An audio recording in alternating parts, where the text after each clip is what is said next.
سؤال: ما فائدة التوحيد؟ جواب: هي الأمن في الآخرة من العذاب المؤبد والهداية في الدنيا وتكفير الذنوب.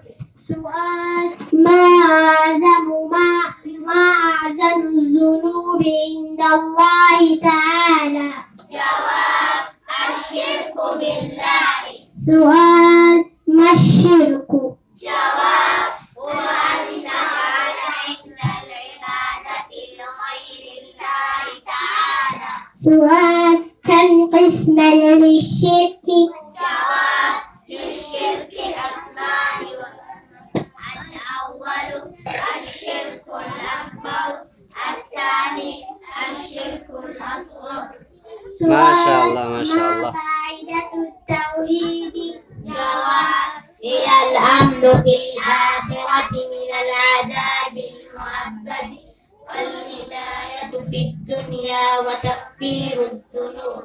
جواب: هي الأمن في سؤال: ما أعظم الذنوب عند الله تعالى؟ جواب: الشرك بالله. سؤال: ما الشرك؟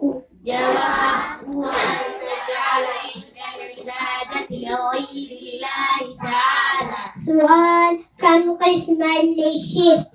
جواب: للشرك قسمان، الأول الشرك الأكبر، الثاني الشرك الأصغر.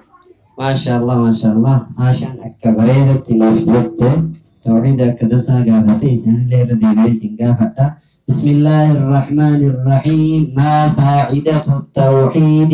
جواب: هي الأمن في الآخرة من العذاب المؤبد والهداية في الدنيا وتكفير الذنوب.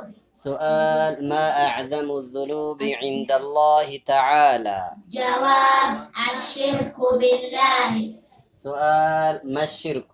جواب: هو أن تجعل عند العبادة لغير الله تعالى. سؤال: كم قسما للشرك؟